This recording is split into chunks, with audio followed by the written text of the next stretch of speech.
what up, YouTube world? We back. It's none other than the man himself, DJ Fresh, Your Highness.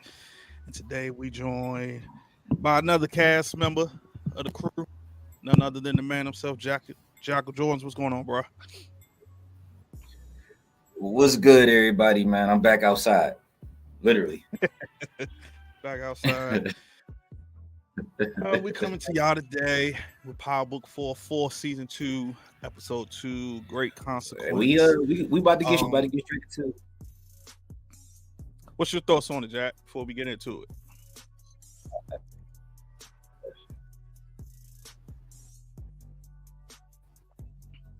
What would you rank the episode?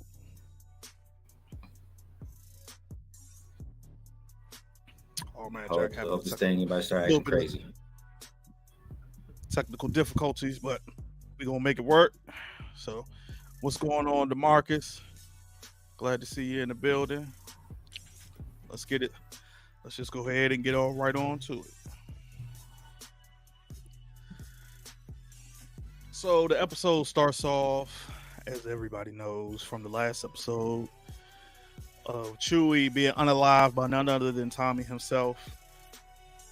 We got the detective here. I completely forgot his name, so excuse me if I don't remember the names. But we got a detective here who arrives on the scene, and talks with the patrolman. Kind of gives him a little bit of sass, maybe, if you want to say, or whatnot. Their banter back and forth.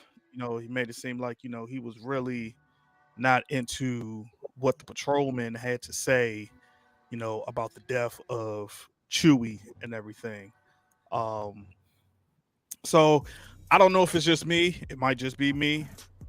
I kind of feel like, thank you for that, DeMarcus, Bobby DeFranco. I kind of feel like Bobby, there's something else that's underlined, at least in my opinion, of Bobby DeFranco, of the detective. I don't know what it is yet, but he kind of gave me like some vibes. I don't know if he's dirty or, you know what I'm saying, what it possibly may be, but he just gave me some vibes like he's just not straight. Here we see him talking with Chicken Wing, trying to get some information on Chewie and everything and how everything went down. Of course, you know, I think Chewie Wing saw it was Tommy, but wasn't ready to give up no info on the situation. He didn't give him enough money. Yeah, he ain't give him enough money. What's up, Really B? We got Really B in the building. Hey y'all, what's up? What's going on, Really B? Before we keep going further, Really B, what would you give the episode?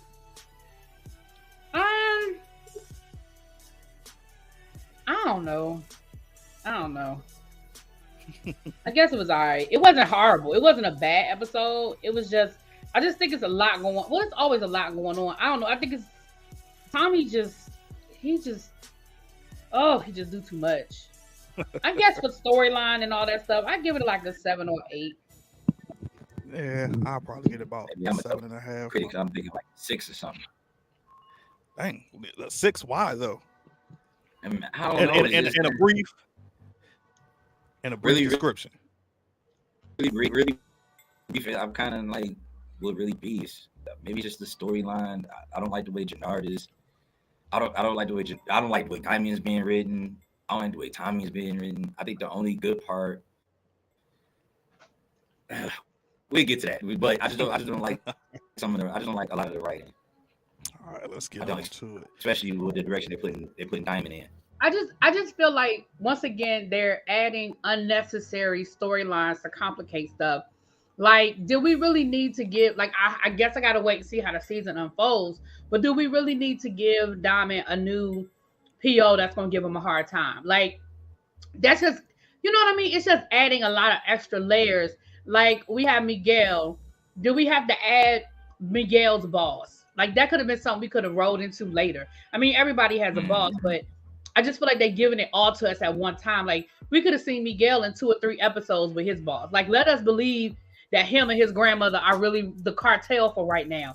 We didn't need to know that. You know what I mean? Like, it's just so many layers to it. But again, I have to wait and see how the rest of the story unfolds, because it might be important later on. Yeah, I was thinking that same thing as well. I was actually surprised that they showed Che, Miguel's ball so early in the season. I figured, you know what I'm saying, he's like a dark figure. So I figured Right. like we probably ain't gonna see him till like later on down the line, and we wouldn't even have known that he was the boss until his grandmother showed up and said, you know, schedule that meeting with Che. So I kind of agree with you on that as well. They kind of speeding up the timeline, but I mean, You know how it used to be when they used to kind of like unfold stuff a little bit slowly in like the OG power and stuff like that. I think when they changed the format a little bit, that they possibly into that could be it. to book 2, honestly, when they start speaking stuff Yeah. up a little bit. And like I said, I mean, the story with the boss, it did come into play when they basically told him don't retaliate against the Serbs. Unless it's going to come back that the boss thought that was him and that, that he retaliated against the Serbs instead of, some other people. Other than that, that conversation was, in my opinion, premature. Like, yeah, eventually it's cool to see, but it was just a little premature. I feel like it was enough going on in this episode. Yeah, we gonna get there. So. And why the Serbs got problems with everybody? But anyway, I'm gonna shut up. Go ahead. I was gonna get to that later on too, as well. I was gonna get to that later on as well. So here we see Tommy and Diamond going back and forth after Tommy did what Diamond told him not to do, and he unalived Chewie. I actually agree with Tommy on this one. You had to set, that's part of the street. You got to set it. You got to set the standard. You got to set the line, and Chewie crossed that line. If they allowed Chewie to just go along, like, with no consequence, then Eddie and everybody would have thought they could just roll over on the newly formed CBI. So I actually agreed with Tommy on this one. I saw Diamond side of it because now I guess with his new PO, he's not trying to get mixed up in any of that and trying to keep his hands clean and just get the money. But I felt Tommy on that side. Like he had to get disciplined. I don't know if it was to the point, where he had to be unalived, but he still had to be disciplined for. Tommy was 100% right in this. He was 100% right in the situation. And I think it's to the point where, his water had to get cut off. Chewie was wild in the beginning. Like, even before they even got to that point where he switched sides, he was already showing a little hesitance and a little insubordination, like he was going to be a problem. Might as well go ahead and get rid of the problem now, especially since he did what he did. I agree as well.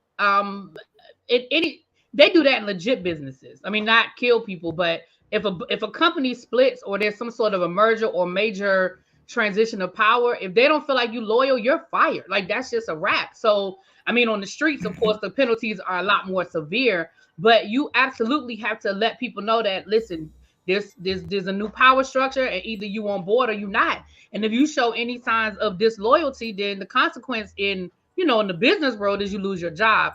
So of course the consequences here are a little different, but in the business world it's a wrap. So I don't disagree with Tommy either. And again, I think going back to what you just said about with Diamond, him dealing with his PO, but let's be real, this is who Diamond is. And it really makes me question how Diamond ran the streets before, because this is who Diamond is. Going back to last season, Diamond was always trying to find a diplomatic option. So yeah, he got his PO on his back, but I just think this is just who he is. I agree with that as well. I definitely agree with that. Here we have the little treason crew. To me, that look like some like not that ain't even no crew. Like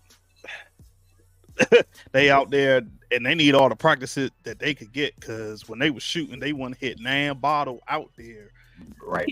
Not the treason crew though. Which now explains Jack the end, because we see who's shooting out there practicing with the bottle. Now that explains the end. He needed all the practice that he could get.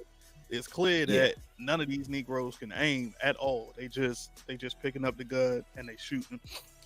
But here Jenard breaks it down to the crew that Chewie got unalived.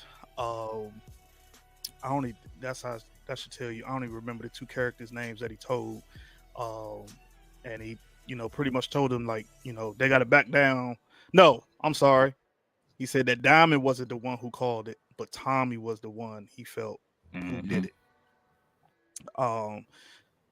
That I could have I don't know. I might could have dealt without this scene, honestly. He probably could have just came and just like with this part when he's shooting, it was showing like he can shoot, but the rest of your crew ain't squat. I do think that this scene was important because it showed what we're gonna find out later on when old boy is letting the boxer know, listen, the crew is not with him. Like he's losing his troops. And it also set up that whole storyline of I told y'all not to do it. So now when you sort of previews for next week, that comes back to play next week that now he got a decision to make because he told old boy not to do it. So now what are you gonna do? I'm talking about Jenard. Now Jenard got a decision to make. Because even though I wanted you to go after the Tommy, but first of all, you swung and you didn't hit. And number two, now you got me out here. I told you not to do it and you did it anyway. So I do think that scene was important. I mean, the shooting, they ain't have to do all the shooting because like you said, that didn't that didn't impress nobody. But the scene itself, I felt like was important. But I mean, in this scene, he didn't tell him yet. It wasn't until later on down the line. Oh, you know what? You're right. It was late. It was after his brother came. Line that they talked to Diamond. You're right. Right. Yeah, that wasn't necessary. You're right. I still think that part of it is important though. I still think that part of it was important though. Just so hey, he took out one of ours. And now this is where we, at. But it's like. To me, it was unimportant because it was like, y'all been trying to get rid of Tommy since season 1, and nobody has succeeded. So you thought now that you would have been able Chewie with this little crew, but not since he took out Chewie, which I guess is supposed to be one of their lieutenants or something. So now they feel as though they definitely got to make a move. You hit one of ours, we got to hit you back type thing. And now it's just more about the eye for an eye thing instead of just the business side of it. Well, here we got, man, this dude losing it, yo. My man going through it, yo. My man going through it big time. Vickers is going through it. He out here at the grave site, just tore up, just he out of it. Like I it's hard to even explain. I don't even know if it's that he's grieving or like he's just that upset that like his pops had something to do with setting up for Gloria to be the betrayal and the fact that he's grieving. I think it's both. I think it's the betrayal and the fact that he's grieving. And he said towards the end, he was like, my loyalty, like he loved me because of my loyalty, and he was just so loyal to his dad. And for him to turn around and do that, and knowing that was done, I think it's a little bit of both. Who was worse, Vic or Drew? Drew, easily. Drew, hands down. That's not even a knowledge. Drew by far. But we got Tommy here. I had already knew once I saw Tommy here that he was pretty much going to try to get Vic to join the crew. Which I had a feeling Vic was going to turn down. I feel like this scene here though is setting us up for something later in the future. Because of how early he's approaching Vic to try to come along with CBI.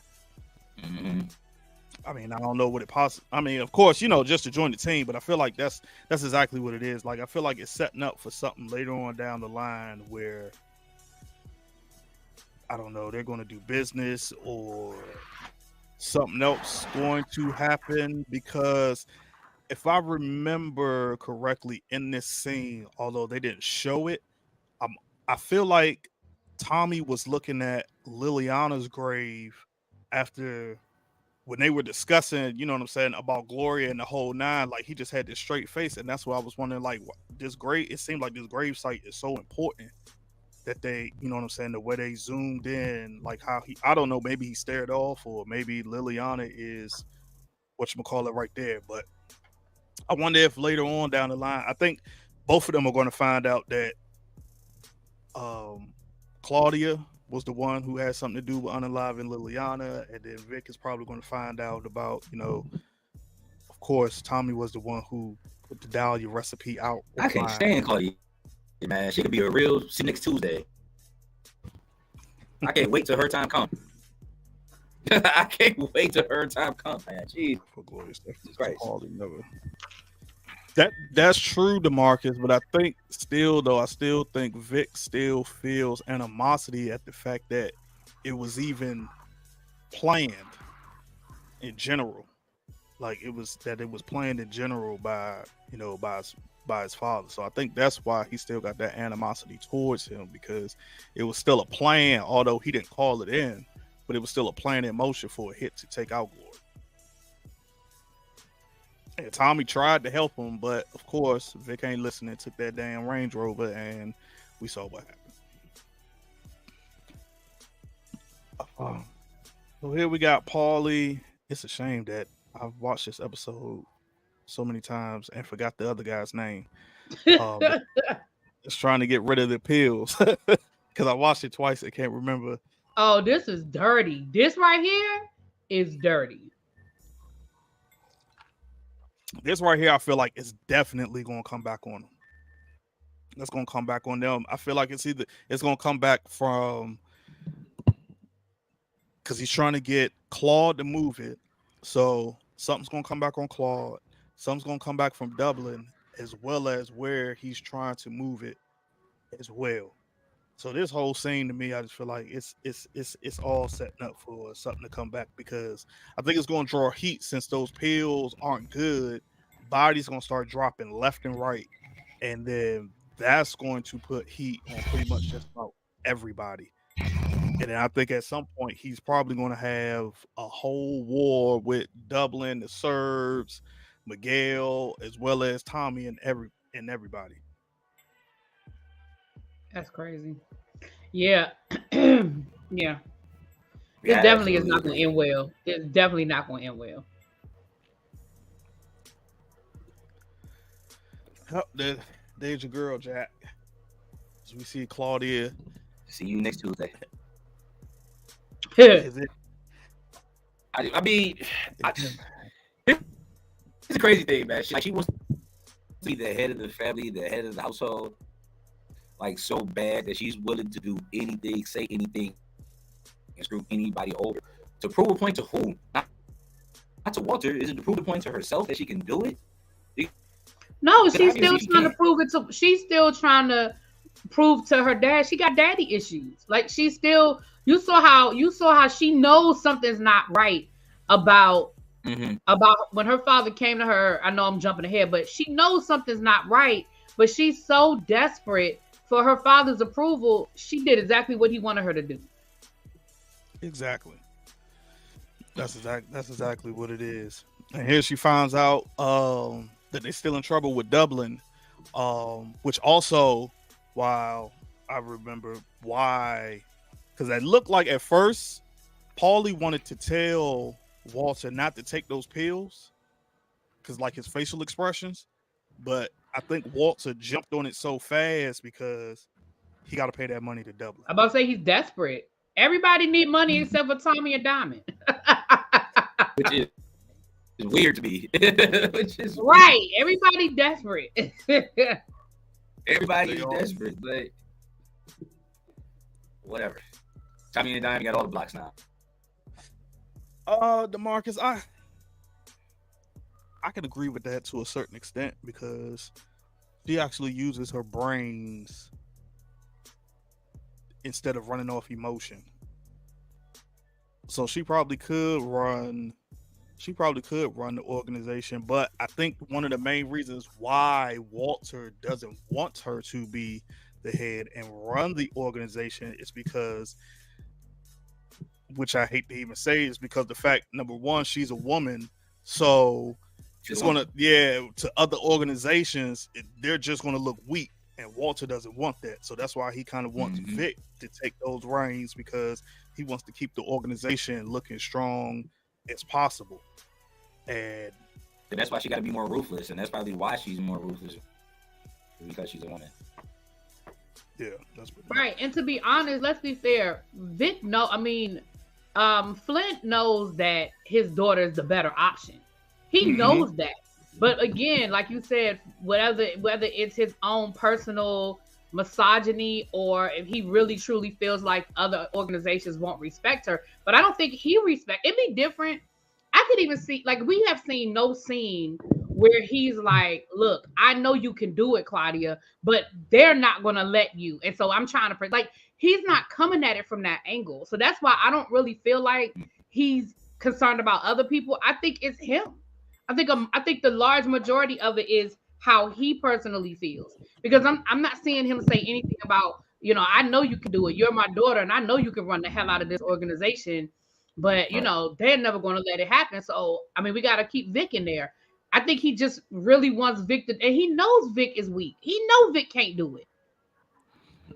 Yeah, you know what? I didn't even think about that. You might be right. I think it's, or it could, I guess, or maybe it's in a culture where it's always, how cultures be different. Yeah, maybe in a culture, that's how it's always the I mean, that's not so different. Every culture, women are looked at as weaker.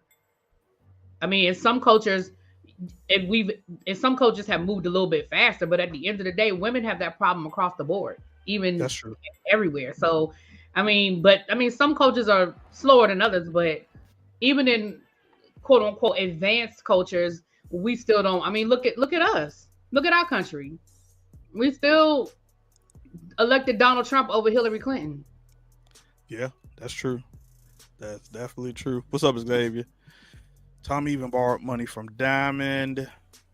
Everyone has money issues, but Diamond. Yeah, because Tommy did have to borrow money. I forgot about that. Yeah, he did borrow money. He said in the first episode. No, I'm just saying I forgot. Yeah, I forgot. Yeah. Damn, that's right. He sure did. I completely forgot about that. But Diamond is the one that got out of jail. Like, how's Diamond have all this money? I guess maybe from the barbershop. He got a lot of hair.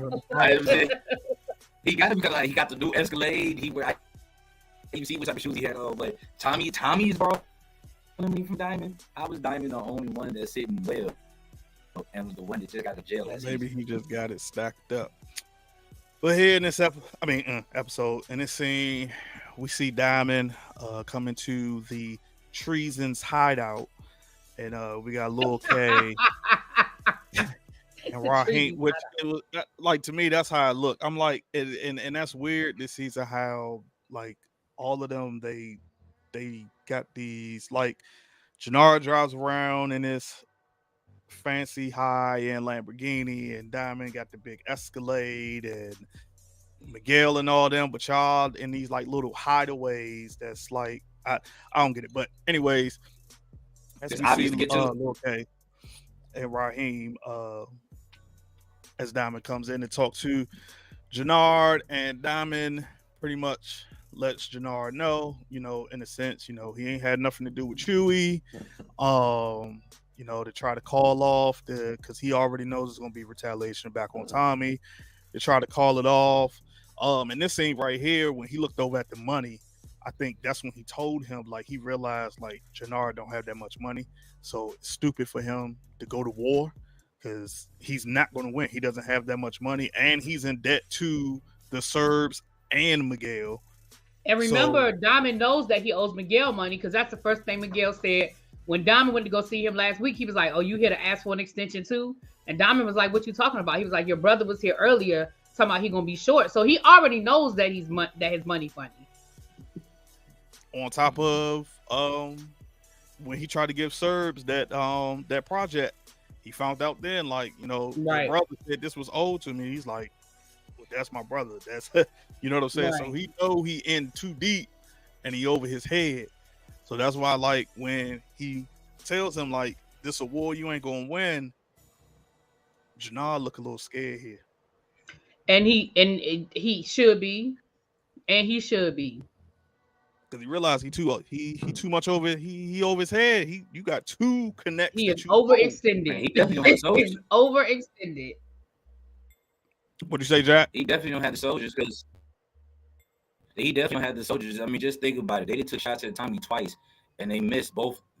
Both times they took shots at Tommy. He took a shot at Tommy, and he hit the nephew, and then as we saw towards the end of the season, end of the episode, what happened with that. They just don't have the soldiers, the resources, or even the knowledge to put the drop on Tommy. Even when they had the drop, they couldn't make it happen. Right, you had Tommy sitting in the car eating a sandwich, and you still couldn't. That's a fact, Xavier. That's why I said. That's why I showed. That's what I'm saying. Like you, you're not like they ain't got no hitters like that. They don't have no hitmen. They just they got a bunch of people that run around with guns, think they tough. Xavier, I think all the OGs decided to run with Diamond because of the prices. So that's why Jenard got the little Mickey Mouse Club crew running behind him and everything, because everybody in that crew is young and they just following him like they going on a field trip. So here Walter pops up on Vic. Vic still going through it. I don't know how many bottles Vic done bought. Every time Vic in that room, all he do is just sit in complete silence and just drink. Run away from the JMO. Like, bruh, at this point, you need to be in AA, everything, because, like, how you do? You just walking around drunk, like, literally all day long, high, function, just some type of narcotics in your body. But here, Walter is basically telling him, come back, get yourself clean, get yourself right. You're going to be the head of the the organization. I want you to be the head of the organization. You're the junior, but of course, because Vic feels betrayed, he doesn't listen to a word Walter says. All he's still thinking about is Gloria and think, his father's nothing but full of lies, which in a sense, I kind of feel like, I think if it came down to it, Walter would probably sacrifice both his kids to keep himself alive. Damn. Because I kind of feel like, in a sense, he's playing them both. Dublin is on his ass. I don't know if he would sacrifice. I think he loves his kids. Do I think that he would lie to them and manipulate them to get what he wants? Yes. But I don't know if he would sacrifice them. I don't know about I think he's trying to create some type of balance. He's just trying to find some type of wiggle room in order to get Dublin off of him. And whichever one makes more sense, or whatever makes more sense to him at the time, and the direction is emotionally leading him into, I think that's the direction he can go to. I don't think he would sacrifice him, but I think he will backdoor one. Well, as we can see, he'll backdoor one in order to get what he wants to, so he can get out of this situation he in. But I also think my question is, what happened to Walter being sick? Like, that just magically disappeared. You know what? I thought about that. I forgot about that. Like, I thought maybe in this episode they were somewhat going to mention it. Like, he's still sick, but they ain't mentioned it. Maybe later. I forgot all about that. He ain't called, sneezed, or did a damn thing since the last season. Nothing. Since last season. Nothing. Not even much to blow his nose. So here go really be favorite character, the PO, which rolls up on Diamond in the barbershop to check, make sure.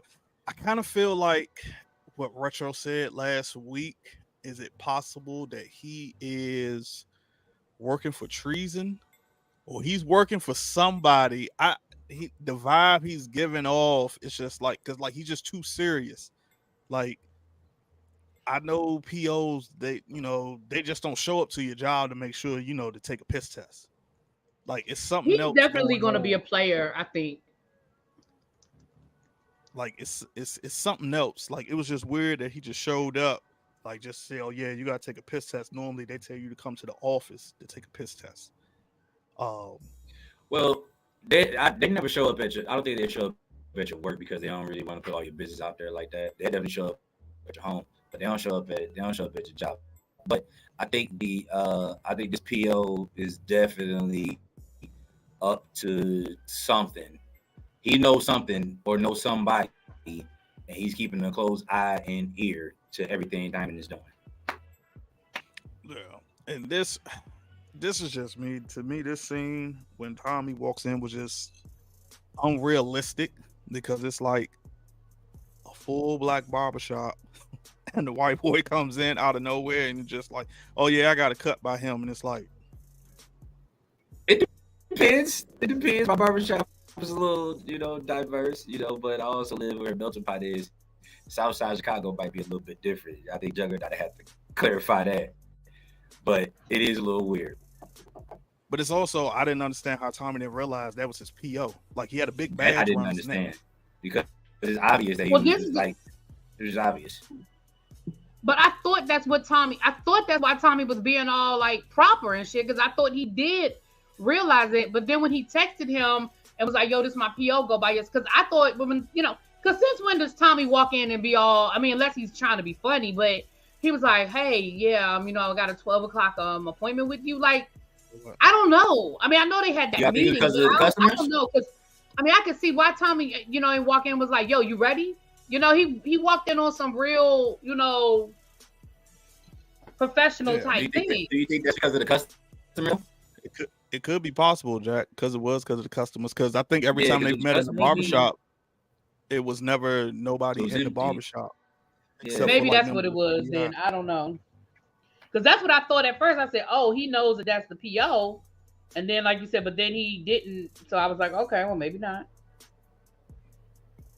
You know what, DeMarcus? I somewhat think that as well. But when we get to that scene, I'll come back to that later on.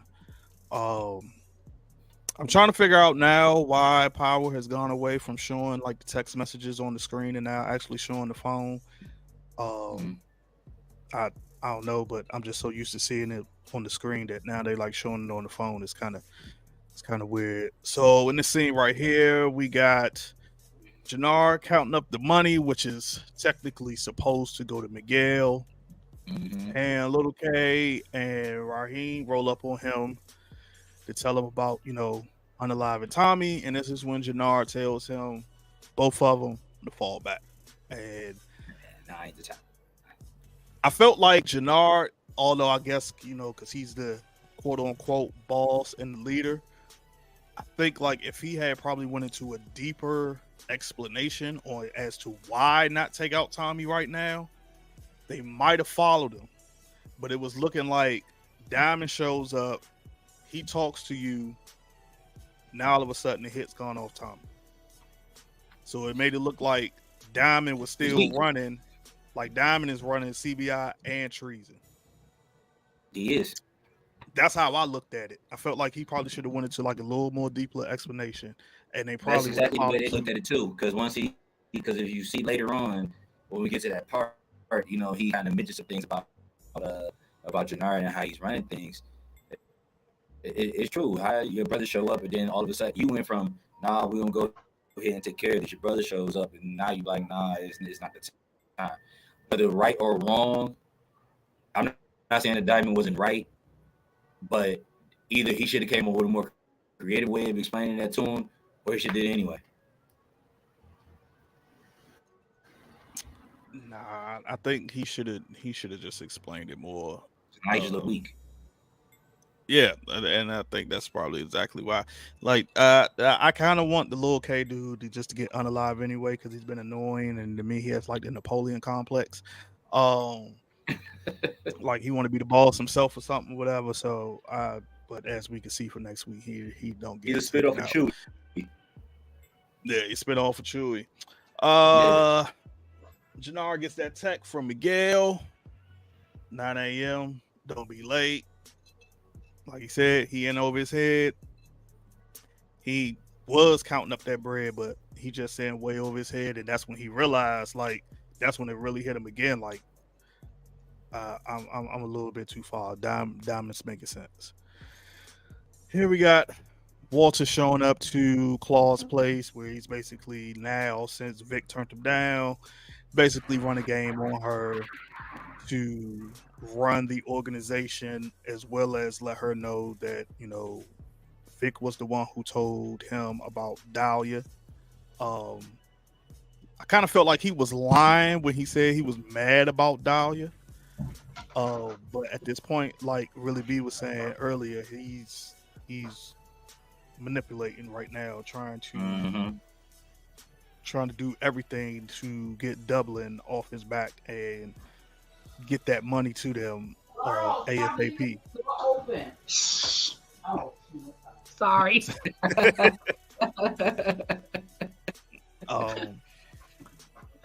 So yeah, yeah, like I think even Claude realized in this, like in a sense, I think in the back of her mind she felt like Walter was playing her, because she even says like, "Why now, when I've been trying to for years and you've never even extended, you know what I'm saying, like out to me to run the organization. Now you want me to run the organization."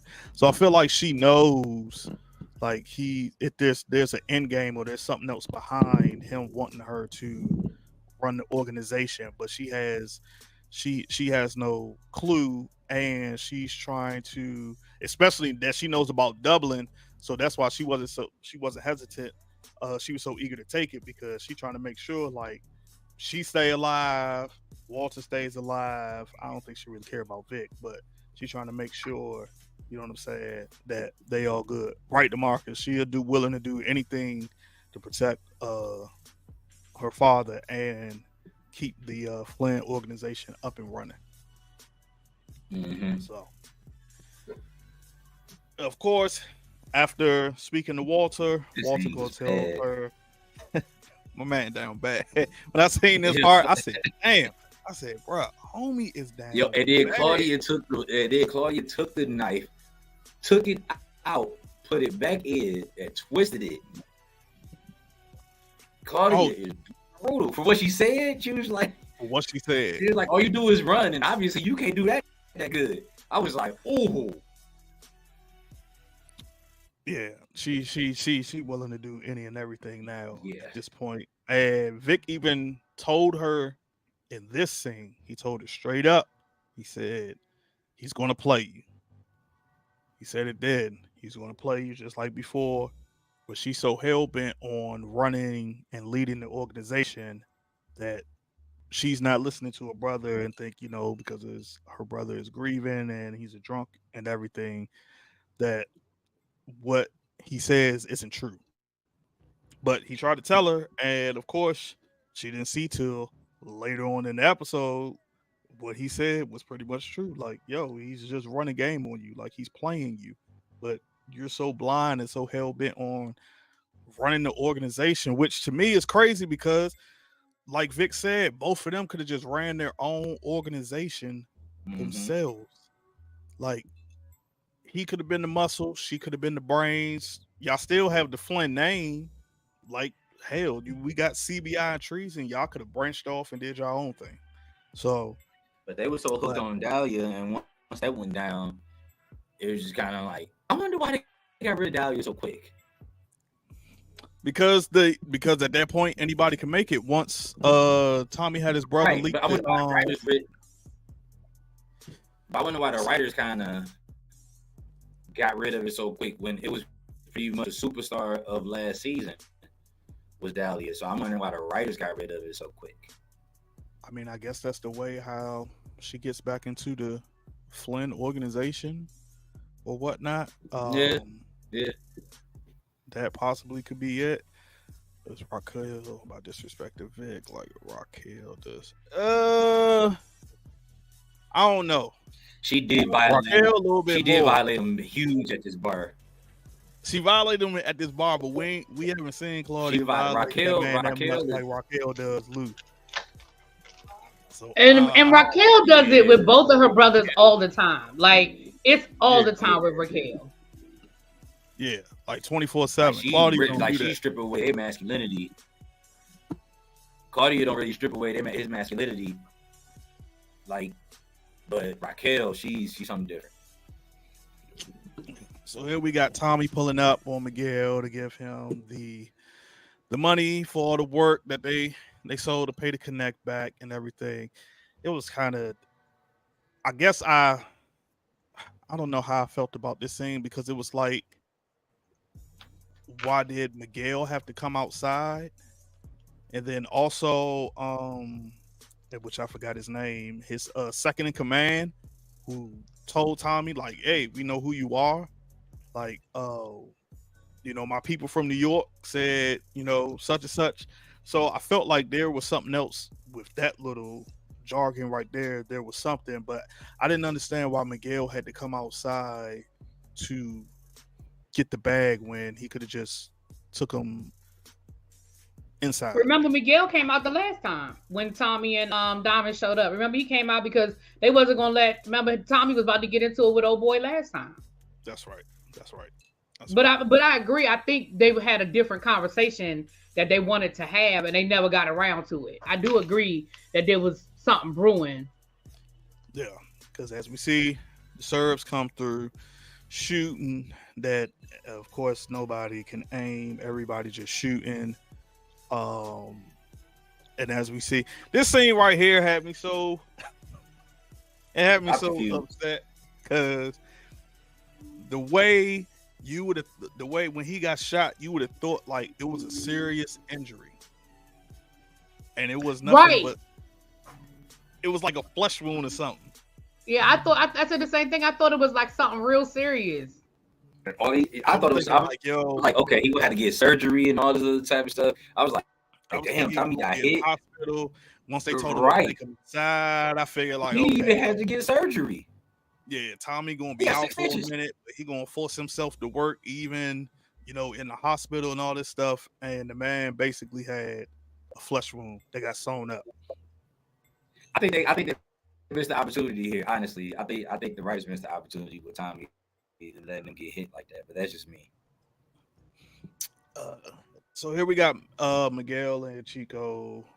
Thank you for that, DeMarcus. You always on point with the characters' names. If they're not a main character, sometimes I forget their names with. Y'all know I forget a name, so. Me too. So, but here we got Miguel and Chico talking about Tommy, talking about the Serbs. I don't know, like this scene and this interaction made me feel like it was something. I don't know if maybe they don't trust. I know they don't trust Tommy all the way, but the way Miguel says, like the way Chico says, like that's dangerous, but Miguel says we can still use that to our advantage is almost like maybe at some point down the line they're going to try to use Tommy for something. Which could possibly, which I was going to save till we got to that scene, but I kind of feel like he's going to probably try to get Tommy to take out Chi. I can see that. You know what I'm saying? Like he's going to somehow run some game and say like, yo, this is the man that's stopping us from getting X amount of dollars and this cash and this product moving like this. So he got to go. Just the way that they, whatchamacallit. This part right here, I couldn't believe like. I'm going to take out Miguel though, if I ain't mistaken, because he just don't want no connect. He don't want no middle person. So I think I asked him. So and he said he just wanted to take, he was like, well, we could just take out Miguel and we could deal with the cartels directly. That's true, but at the same time, he has to gain Miguel's trust in order to even to soften him up in order to take him out. Like, you know what I'm saying? Got to take him out. This part right here, I didn't understand why they discuss so openly and freely about the drop. I mean, I guess they had to in order for the viewers to realize, you know what I'm saying, when the drop came, like, you know what I'm saying, that's how Tommy and them knew where the drop was going to be. But it was just weird how they just discussed it so out in the open about the drop. You would think that was something like they would discuss. What they should have done was they should have been talking to each other in Spanish. But they should have been talking to each other in Spanish, assuming that Tommy doesn't speak Spanish, because you ain't gonna sit here and tell me that Tommy been around Ghost all these years and he don't speak no like at least enough to understand. That's to me, that's what they should have done.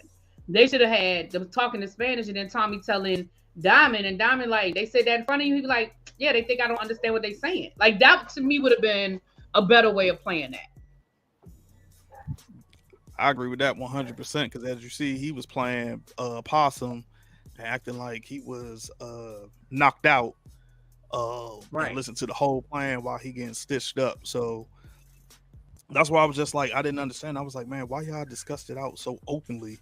Like, you know what I'm saying? Like, but like I said, I guess that's why they had to do that in order so that we know that's how Tommy got the drop to hit him for the work.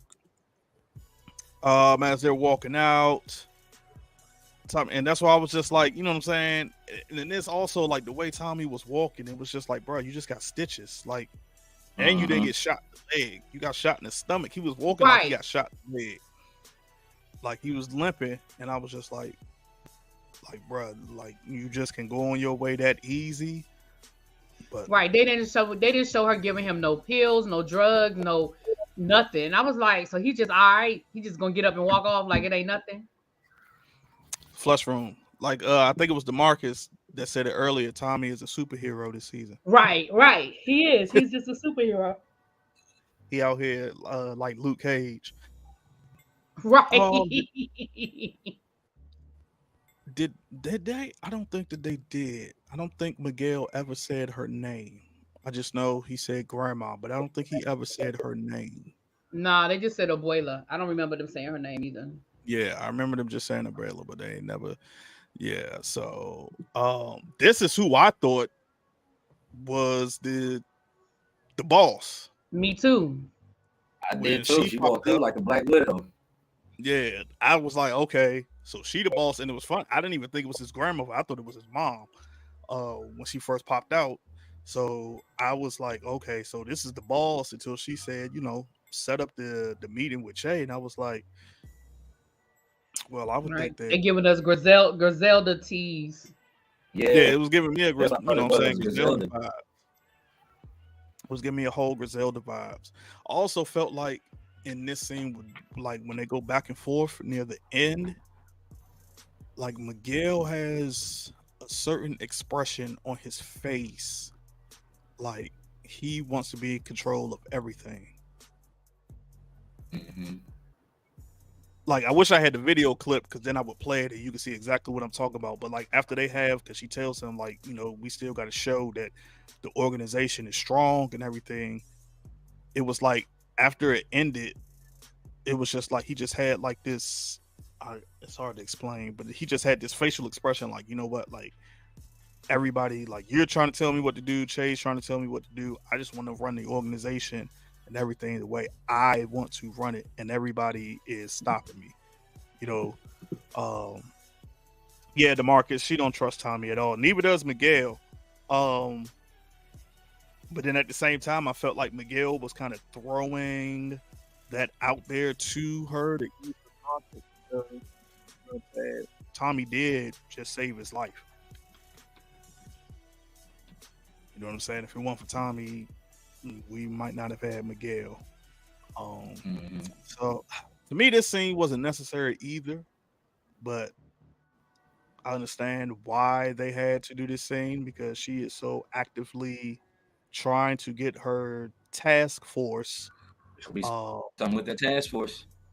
Yeah, she's trying so actively to get the task force to go after Tommy, and they're not giving it to her, which now we got the story as to why she didn't get the task force.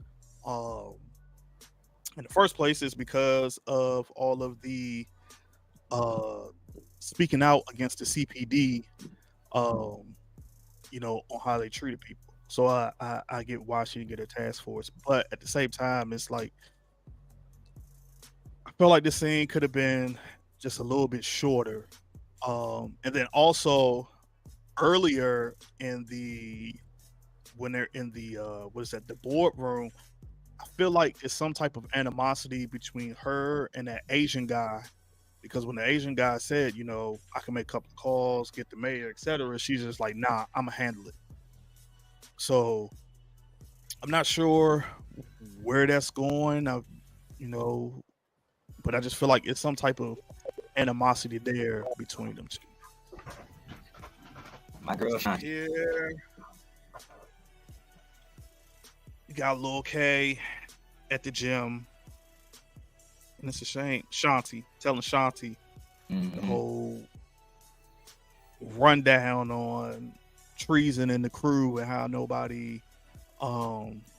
That's another reason why Lil K they need to go. He run his mouth too much. Too much.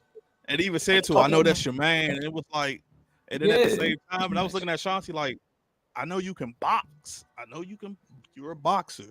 But I'm like, I don't know if you just gonna take Lil K out with like ease unless you shooting him. Like, you know what I'm saying? Like she telling him to watch it. Like all of a sudden, like she was just gonna get on the phone to call Jenard. But yeah, Lil K talk too much. Yeah, he talks too much. Why you telling her what's going on with treason? Yeah. Like that's something that should have stayed in the inner circles, unless she's a part of treason. Yeah, then he said, "I know it's your man and everything." You know, he dropped a P bomb on her, and that's what she was like. Watch it. Like, what are you doing? Like, you should have that conversation with somebody else with the treason, not somebody who he clapping cheeks, and it's messy. That's what it is. It's messy. But he should know better. Like, again, it doesn't even matter whether, like, you know that they're cool. Like, you know better than to be saying, like, certain things. Like, you know better. Mm-hmm. Right. Know a lot better. DeMarcus, you know what? I thought that too. I thought she was against her getting the task force, and, like, she was trying to just, like, run... You know what I'm saying? Like some interference and tell her, oh, you get CPD, knowing damn well she wasn't gonna be able to get CPD. I kind of feel that that exact same way. Yeah, he possibly could be 15. I mean, they do start off young in Chicago, so that would make all the sense in the world as to why he out here acting like a kid. Don't understand the same. Yeah, bro. It was like I got it, but I didn't get it. Because I was like, why'd you rob the store? Like, I could see if you just, pull the gun out, tell them I'll do what I want to do and roll, but then at the same time, you robbed the store. And Dude was like, drunk. He wasn't thinking in his right mind. Yeah, but I understand. Like he going in and he just grabbing the liquor off the counter, and then just drinking it. I didn't really understand the robbery. I didn't really understand the blowjob with the random chick. What up, Retro? Retro CG is in the building, y'all. What's good, y'all? Sorry I'm late. Hey, Retro. I'm here. What's going on? We on your favorite scene. Oh, wow. We were just talking about that in text. Yeah. We are on your favorite scene. I don't even understand what's going on. What do you think about the episode overall, first of all? What do you think about the overall, the episode overall, first of all? Overall, I thought the episode was a little bit better than last week. Still, I got some issues with the pacing. This scene in particular, I really didn't understand the purpose of it, other than them trying to show Vic as a badass now and that he's spiraling out of control, but it made no sense. It was a plot device. Yeah, I honestly, before they went in the back, I thought she was trying to set Vic up. Me too. I thought it was a setup. I thought it was a setup. I thought it was like the Serbs, or she was from Dublin or something like that. Me and too. I thought, like, once she led him in the back, like Dublin was going to jump him and let him know, like, hey, your pops need to come up with the bread. That's what I thought was going to happen. Because I'm like, why are you just randomly in the liquor store? You just hanging out in the liquor store, just waiting for somebody to waiting for a John. Random. Yeah, and then the way she just went in the back, I also thought, like, I was like, oh, well, maybe she worked there. She was just like, oh yeah, we just go in the back. And so I was like, okay, yeah, it's a setup. Yeah, but she was a I prostitute, definitely thought obviously, but I was like trying to figure out what her purpose was for being there at the store. Like, we were just waiting for John to come in. I mean, right. Yes. That's why. Right. That's what I'm saying. I was like, it's just too weird. Like the dude just let you hang out in his store and pick up tricks. Like, it was just weird. Yeah, that's just crazy. She got $50 out of the deal. That was weird. She got $50 though. And I was about to say that too. I was like, all of that, and all you told the man was give her $50. Give her $50. Like, really, bro? That's what I'm saying. All she got was $50. Like, she Then she That's Real, I true, guess. Xavier. Vic didn't give her no money, but I think that he didn't realize he was going to have to give her some money. I mean, I don't think he, He even said, if the "Who doesn't man want would have never came and a banged on the blowjob?" door, I don't think he ever would have, regardless. I don't Yeah, think he would have. he was He would going to have have just to give her walked some out. money. He just didn't know it yet. He would have just walked out. That was Um, crazy. Nah, here we go. We got Vic after that whole ordeal. Got a whole bottle, drinking and driving out here in the streets of Chicago. My question for this scene was, what time was it that absolutely nobody was on the streets? Like it wasn't no other cars, and then CPD pulls up behind them, pulls them over, etc. Like even at 2, 3 o'clock in the morning downtown DC, you're going to see a car, somebody walking something. This was like the Let me ask emptiest this street I've because ever seen. I didn't even notice. I didn't even notice the time of day, you know. But when the clerk or whatever at the store after they left, did he pick up his phone and like Yeah, he called them. maybe? He called the police. Okay, I was like, maybe I'm putting too much into it. I was like, didn't he call the police? So how much time lapsed before we got to this point? I'm thinking it was daytime. I guess maybe, I don't know, maybe they had to gather evidence or something. I have no clue because I was trying to figure out why they pulled him over in the first place. He was They never swerving. even said why they pulled him over. He was swerving. He was swerving. Oh damn! Yeah, he was Yeah. clearly drunk. Yeah, he was drunk driving. Like He clearly, was drinking. He had the bottle in his hand when he was driving. listen, he was bobbing and weaving. But I initially had thought, Oh, like, okay. I initially had I thought like, thought- well, they called the police. That the clerk had called the police, and they just not No, catching no, to no, him. no. Because it almost looked like he was getting ready to either crash or hit someone. He was swerving. I thought it was from the man calling the police, and they had just been Yeah, looking for the yeah. car. That was what you. That was what you. I saw him Saw drinking the the bottle police and say there. swerving. I thought initially they had just started. They had just picked up on him. You know, they was looking for him and just picked up on him. But I was like, that's a lot of time that lapsed. Okay, now that makes Nah, sense. he was Now definitely swerving. it was hilarious when he got stunned to me though. That was the funniest part of the whole episode. Like, Right. Taser. Yeah, because I said, now you know how we feel. Nah, because if that had been us, we wouldn't have got a taser. We just be dead. Right. I felt like, Hey, you know good point. what? And it's funny because I felt the opposite on this. I felt like the blackout taser. I felt like the white cop wanted to shoot him. Like he wasn't going for the taser. Like he was actually going for his gun when Vic started going behind his back, and dude just happened to tase him before he could shoot him I felt like that too. because he was antsy to on his hip. So, what really B was talking about earlier. In this scene, we got Miguel in the club talking to Che, which we now found out is the boss. He also tells Miguel to back off the Serbs, which is, I didn't understand that either, which I'm guessing later on down the pipeline, we're going to find out why he told him not to retaliate to the Serbs. I agree with Miguel that them not retaliating made them look weak. They supposed to be this big cartel and they're not retaliating. Yeah, like there's consequences in this game, so they needed to be taught a lesson. But I feel like there's something else going on with Che, especially since he told him not to, and he threatened him, by talking about his sister. That, Yeah, he if made did sure something- that he was. He made double sure that like you're not even going to. You were not going to second guess what I'm telling you right now. He was very clear. The And- best thing that I could come up with for that was that he didn't want them to go to war. He didn't want them to have to go to war with the Serbs. So I'm assuming that's the only reason why he did not want them to retaliate.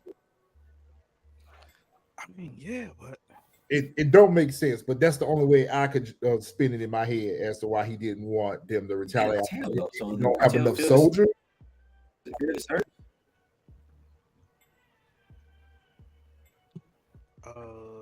wait. So okay, Xavier. So she is the head of, I forgot the name of the cartel. I'm sure DeMarcus probably know the name of it because he's good with that. But I was assuming that I think she is yeah, head of Miguel's the they connect. cartel that gets the pipeline flowing to Mhm. Chicago, and Miguel is basically the connect for that. For trees and CBI. Yeah, he's Miguel is the connect for the cartel himself because Che is supposed to be hiding in the shadows, so that's why like he called Miguel a soldier. Mhm.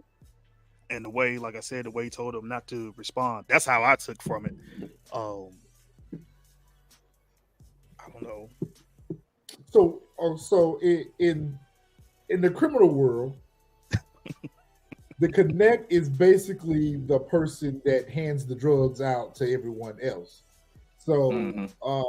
the Che guy, he is more the kingpin. He runs the criminal organization. So he's the Mhm. person that is, high up on the food chain. Miguel is, a glorified worker. He pretty much makes sure that everybody else get to work, collect money. Yeah, Miguel's in connect. I But agree. he's the supplier is Yeah, cartel. yeah. Y'all He's listen the retro. Y'all know he know what he's talking about. So listen to his breakdown. what? I'm not on this call. Word, Mike. Goodbye. Do not sell drugs. I did not say that. I say that. I just said you know what you're talking about. You look at a lot of, drug movies. We work for your organization, so yeah. I wish. Exactly. Shoot, if we worked for my organization, we'd be somewhere in the Caribbean right there. I ain't lying. Everybody out there, we work for the Really Be TV Yeah, organization. okay. We work for your organization, so I guess I would know what I'm talking about. Your As rules. like Zelda, she's the queen. So Yeah, your rules. DeMarcus, yeah, I agree with that. I think after he threatened his sister, like now he's in. I think he's going to try to, which piggies back what I said earlier. I think he's going to try to use Tommy to take out El Che. I think I don't that's think he's going to have to. I think they're going to take each other out. Tommy's play was just perfect. Tommy's play was just Yeah, that perfect. was yeah, it was. That was a good play. nah, bro, nah, David. Cartels everywhere. Cartels are everywhere. Yeah, cartel's a little bit. Like maybe the entire cartel organization itself will stay in Mexico, but best believe, like I don't know where you live at. I They got guarantee soldiers you, everywhere. they got them everywhere. Wherever you live at, somebody in the cartel stay in that state. We got them here. So What did y'all think about the grandma? So let's see. Oh, so it's the scene. Jenard is sitting in there with the money. With Serbs show up with Merkovic, and as we see, he pays Merkovic the money that he was supposed to pay Miguel. Bad move. Very bad. Robin move. Peter Paul. I was lost. I was like, okay, well, I was like, man, well, Jenard about to be taken out because he ain't got no money for Miguel. So I think he gonna rob his brother. No, actually, Shanti gave him the money. yeah. But was that yeah, enough? Shanti- You gave him enough? Yeah, because Yeah. remember he said you gave me just enough for me to take care of Miguel. Oh, okay. Mm-hmm. So if it wasn't for her little piece of change that she gave him, he was gonna be short. Yeah, but That's a I don't good know. I don't point. trust her. Y'all trust her? I was gonna say that once I got there. Once we got there, bam, right on the scene. Yeah, see, she pulling the money out. She pulling the bread out now to give to Jenard. Yeah. This is a hot take. I could be wrong, possibly. I feel like either one or two things. Either she's working for somebody else, or she's undercover. Because like she's trying too hard to get close to Jenard, in my opinion. I think you should take Like over. that's Yeah, this I don't scene know. right here. Go ahead, really be. No, I was just again something about her I don't trust. I don't know what it is yet, but it's something I don't trust. It's something I don't trust. I think she's trying to take over the organization. Nah, I don't think she's trying to take over That's what I the think. organization. She's too busy investing into that boxing gym.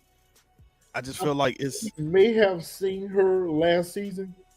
I really do feel like they may have showed her like in the background at the gym last season, but they just didn't develop her character last season. So I don't know why, but I feel like she's been around. And then the way that they speak in such a way that it seems like they have history, you know, because it sounds like she always come through for him when he in a mess. Because basically, she just told him tonight. She told him like, "Listen, I mean, I got your back, but your crew think you weak out here."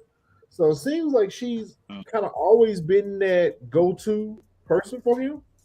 yeah, yeah. But I'm with really be Or y'all think some. she feds watching?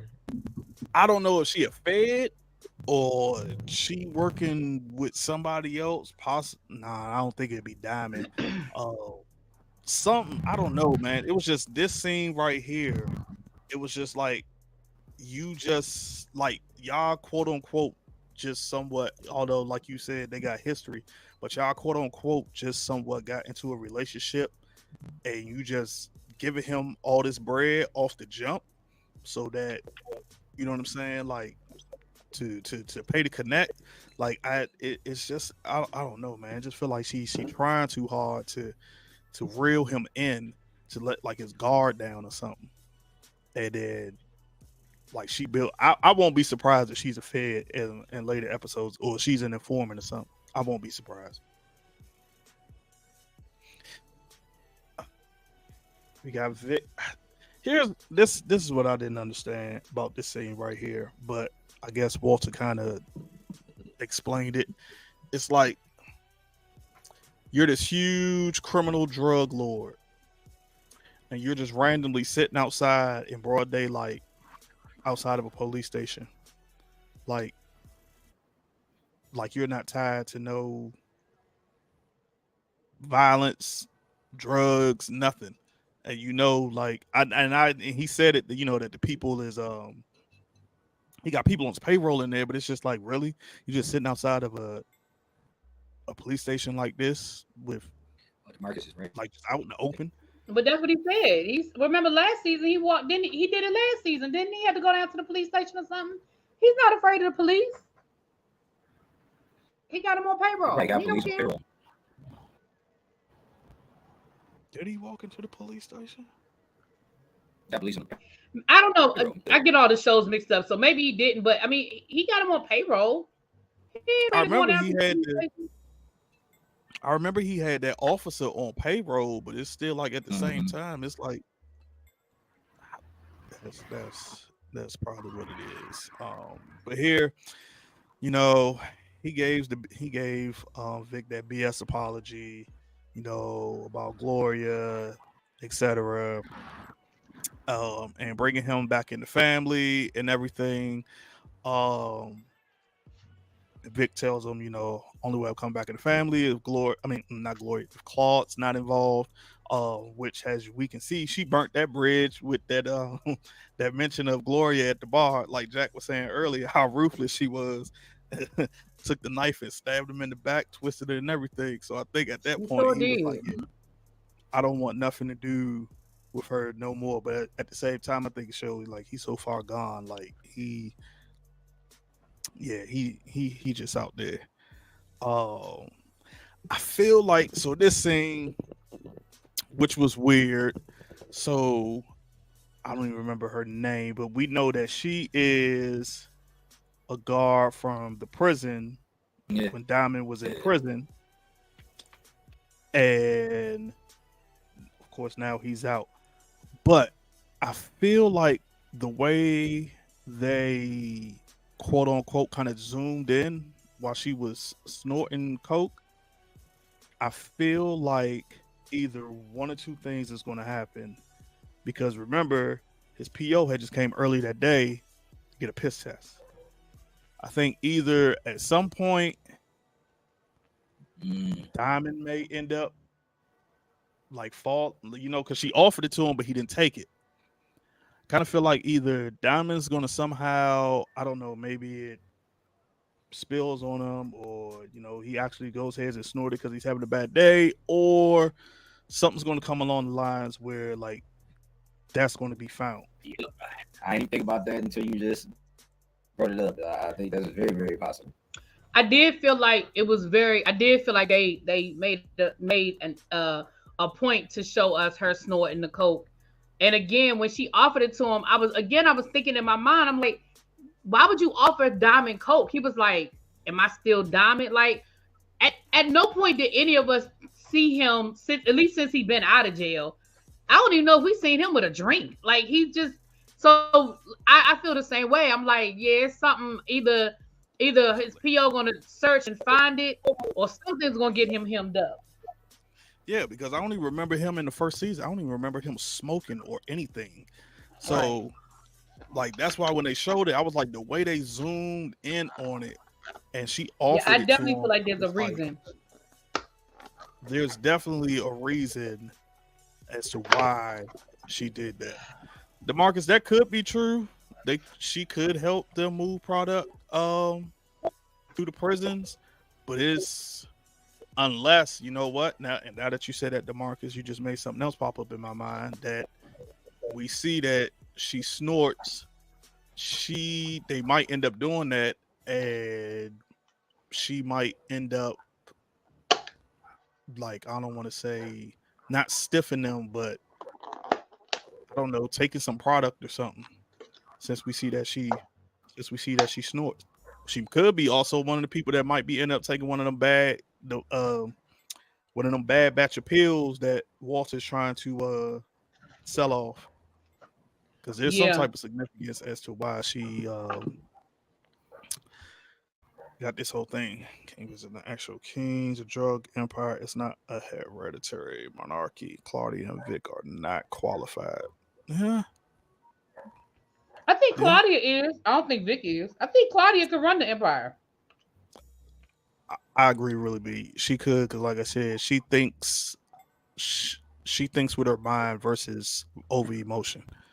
That could also be possible. DeMarcus, she could help Diamond get rid of Tyrone as his PO, but I don't know how though, unless like they would have to plant something on him or something like that. Because I doubt that he get unalive. Lady V says she believes the piece on his hip is going to get him caught up.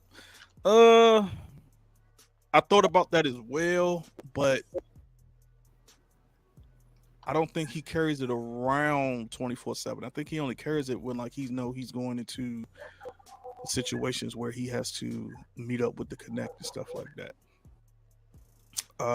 Here we go again. Tommy sends him a message. Text, we're good to go, 2 p.m., which was, like I said again, I guess maybe they're changing their format up now, showing the text messages. I'm not sure why they show it on the phones now. Man, I got to say, this was probably my favorite part of the whole episode. Retro, your mic still muted. Because this whole, this was diabolical. Old school power. This gave me the feels. This gave me the old school power feeling. Yes. This was a Tommy and Ghost caper right here. Yeah. Mm-hmm. Like, when he took him out, I didn't understand why they was taking him out at first. I didn't even get to play. And so I was like, you just gonna take him out? And then he was like, get the bodies and all this other stuff. I didn't even get to play until later on once they showed this. I said, okay, they're gonna play like they the Serbs and they gonna hit the load. I said, oh yeah, that's perfect right there. I still kind of feel like Tommy shouldn't have showed his face because I felt like old boy wasn't dead or unalive. I felt like old boy wasn't unalive, and I got hit with the truck. Why he unalived him? Because I guess I didn't understand why Tommy did that either. He's just so cocky. If somebody can break that one down for me, But you know what? He did that one time before. Remember when he unalived the Serbs and he had them wrapped up in that bubble wrap and threw them off the building?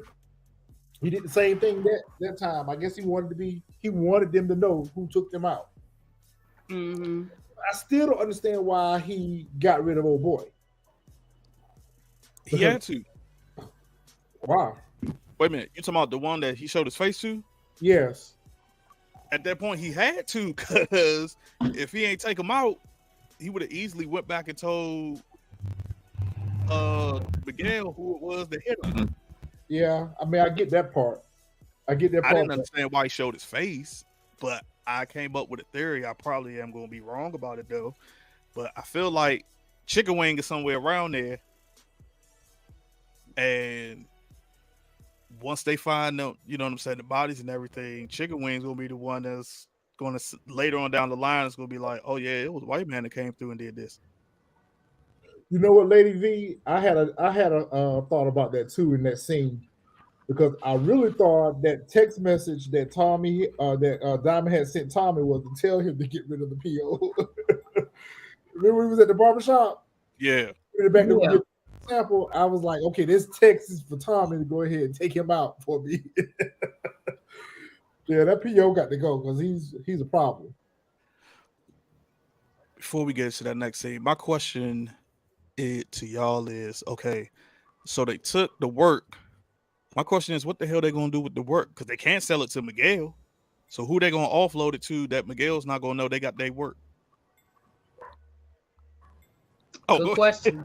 That dumbass Jenard. Retro user. That dumbass Jenard. That's who. I thought about that. I thought about Jenard. Too. He the one who needed the worst. Either they're gonna send it to Gary, either they're gonna send it up there to Gary for them to move it up there, or they're gonna give it to that dumbass Jenard for him to move it. Oh, I forgot about Gary. That's a good option. Think Diamond gonna set up his own brother like that? Yeah. Yeah. Tommy would. Yeah. Diamond was the one that told him not to retaliate because he knew he couldn't win a war. I don't think Diamond wanted to harm his brother. I think he just listen, they're setting it up. They're setting it up that Jenard ain't gonna make it. They're giving us all the hints. He's struggling. He's losing his crew. He can't go. He can't take down Tommy. They're setting him up for multiple failures. To me, this seems the most obvious play right here, especially when they had the conversation. Was like, well, what are we going to do with all this work? Jenard over here struggling for work. He ain't got no money. He ain't got no work. It just seems the most likely thing for them to do is to go take the work over there to Jenard and sell it to him wholesale. And then their hands are clean, and he's out there selling the stolen product. That's true. But do you think Jenard is smart enough to realize it? He can't pay his bills, man. Jenard he's a casualty at this point. So of course, Claw finds out about the whole thing with Walter giving the Empire back to Vic. Of course, she's not happy about it. This again when she realized Vic was telling her the truth at the bar that he was going to play her, and she sees it for herself. And now I kind of feel like at near the end, both his children going to somehow screw him over, because I think Claude is getting tired of being this one right here. Especially this one right here. She's a Black Widow spider. She gonna be the one that really do something strange for people to change.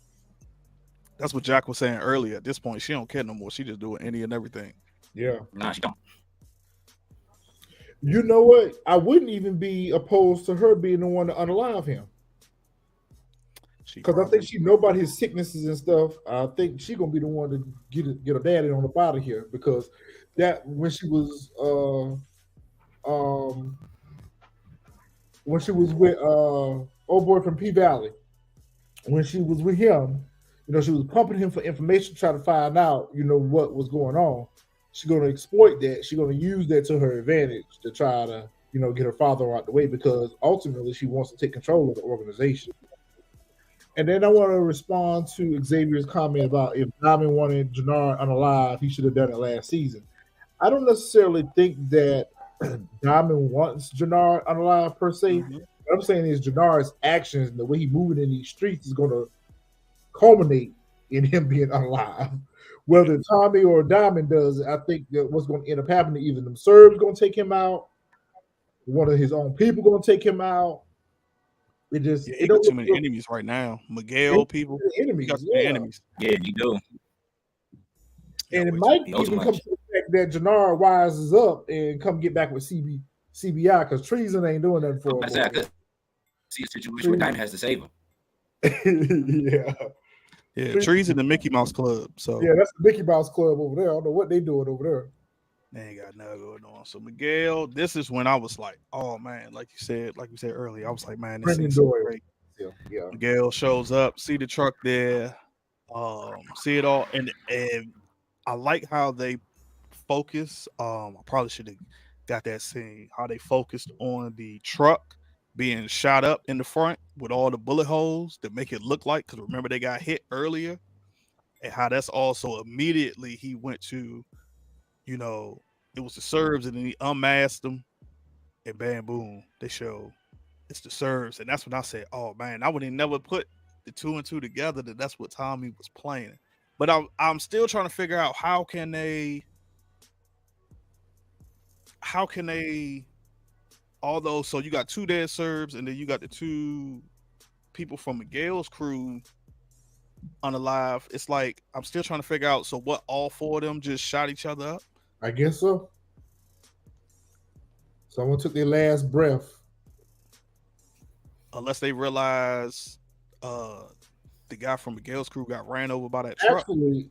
Actually, yeah, you got 4 unalive bodies on the scene, but you don't also know how many other because obviously the drugs, somebody else took the drugs. The drugs are not Oh, there. that's right. So they just assumed that those two didn't make it and that there was others that came and sprayed up the place and took the drugs. I didn't. You know what? Now that you said that, that's right. He sure enough said the work is gone. The work is gone. And this here, of course, is going to start the war. And I think he's going to have 2 wars on his hand with the Serbs and with Shay, because Shay told him not to retaliate. But I think now at this point, he's going to do it anyway. And that's probably what's going to take him out of play. But I didn't get a chance to go over that scene with y'all. But what did y'all think about the grandmother? Oh, we said First she off, Griselda vibes. yeah, we thought I Black Widow, like she was about to come in here and flip everything upside down. Yeah, that grandma didn't look like she was holding the phone with nobody. She wasn't playing the radio. At first I thought she was the one in charge, but then we found out that it wasn't really, that it's not her, But it's something she got a real issue with Tommy, so that's definitely gonna come into play. But is she wrong? She right. She on the money wrong. She wrong. Actually, to be quite honest with you, I thought that she was in charge too. And the way I interpreted it was she was in charge of their little crew, Miguel's little crew. I think that, she run that little crew, Yeah, and I agree. I think she is, but I thought Miguel was the top of the food chain. You see what I'm saying? Yeah, at least locally. I thought he was directly getting work from out of town. I didn't realize that his boss was right there down the street. You know what I'm saying? Yeah. Oh, you know about work from out of town on a Greyhound, huh? I'm sure you do. I know nothing. I don't know what you're talking about. You know about that work from out of town on a Greyhound. I don't know what you're talking about. I do. So in this scene, we see Tommy and Diamond talking after they just pulled off the caper of getting Miguel's work and everything.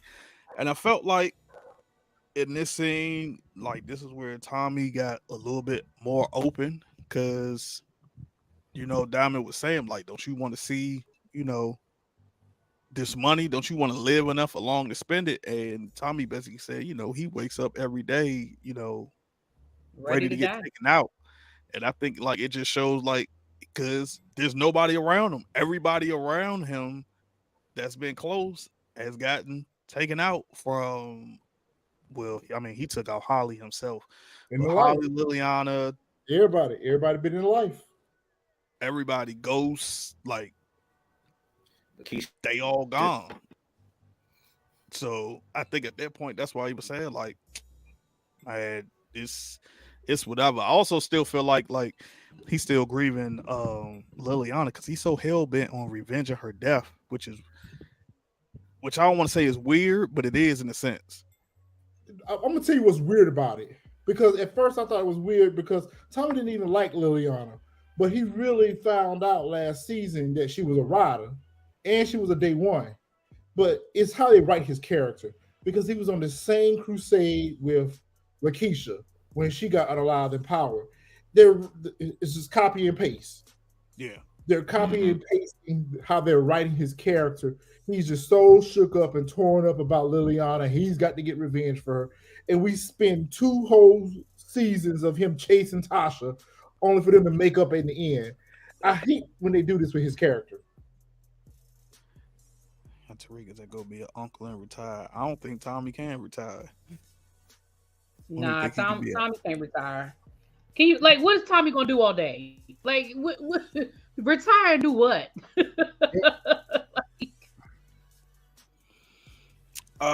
So here we got dang, why earlier when Shanti tells Diamond, Jenard that his own people don't trust him. And how he runs things. I think before he finds out about Little K, I think probably in the next episode, this is when he's just gonna go back and just let loose on like everybody in his crew. I think he'll beat the Like, shit. you know what I'm saying? Like, Beat the hell out of Lil K. anyone else have faith that? Nope. You got to put hands on him. I think the only one that the storylines have not been recycled is Raising Kanan.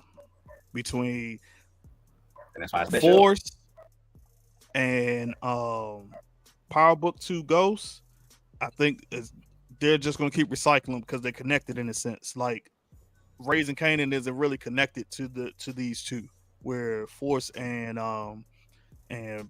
Book 2 Ghosts, like they're all connected because like it's all in the continuation. To the end of the show. My comment. I got what is a question more than Well, some of the storylines in Raising Kanan are recycled storylines.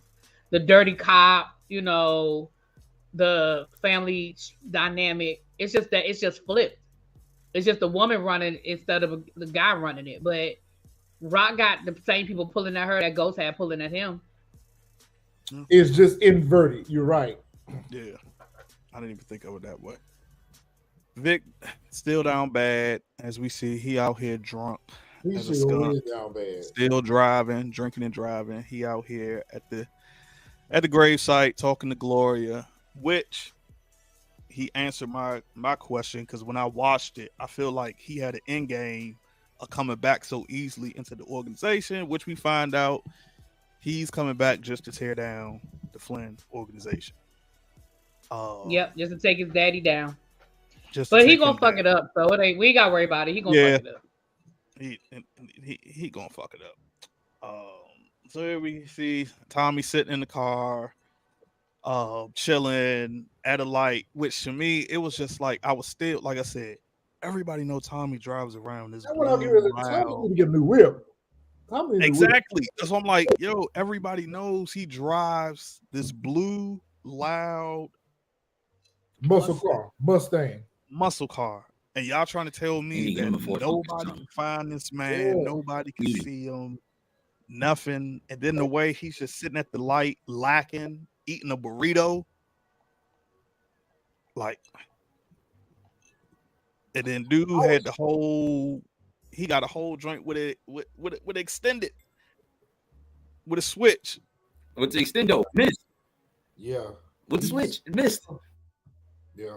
And missed. Yeah. Which badly. But I get why he missed because, like I said, he wasn't right alongside of him. He was literally like behind him. But that goes back to the beginning when he was out there shooting with the Tommy trees. paying no mind. Tommy was just on the bottle. They were shooting the beer bottles, yeah. And he was missing every last one of them. He was missing every last one of them. Yep. So that shows he can't shoot. He can't shoot. And this answered my question from the beginning when I felt like the detective, I felt like he was dirty, or it was something along the lines with him. And as we can see, he's with the DA that they're probably keeping it on the down low. Their whole little relationship and everything. You don't want nobody to know of what's going on. I got a feeling she's going to use him somewhat in the end. But what is she? She's a DA, isn't she? I didn't think so. No, she's FBI. She's not the DA. She's FBI, but she has some sort of history with Chicago PD, which is why they don't fuck with her. Yeah, I know she was one of them alphabet boys. I just couldn't remember which one she was. But yeah. Damn, I swore she was the damn. Okay. I knew she wasn't a DA because they were talking about it. They were talking about in order. You remember when she went to go see her friend? Her friend was saying in order for you to get the DA support, you're going to have to get the commander's support as well. Right. You're going to have to get Chicago or police department support. And they basically tell them the same thing. Like, you can't go to war with Chicago Police Department and then expect that they're going to back you up on a task force. So I knew that she wasn't a DA because if she was a DA, she could request a task force herself if she was an ADA. And can I? Okay. I don't even believe I'm Gary say was Gary come out my mouth. But the one time where I actually expected to see Blanca's ass is the minute they popped his fingerprints. How do we not see Blanca pop up? How is she not on the first thing smoking to Chicago the minute Tommy Egan's fingerprints pop up?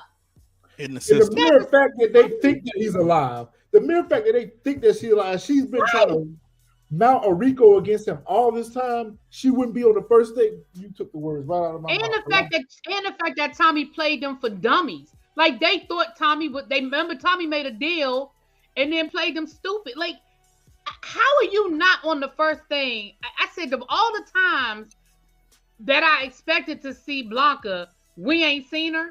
That's crazy to me. She coming. Or at least have her on the phone. We didn't see her when we want to see her, but she coming. Mm-hmm. She coming. Did they confirm this though, DeMarcus? Because I didn't get the vibes that they was married. I just got the vibes that they was. Well, at the very least they're dating. I don't know if they're married, but at the very least they're dating.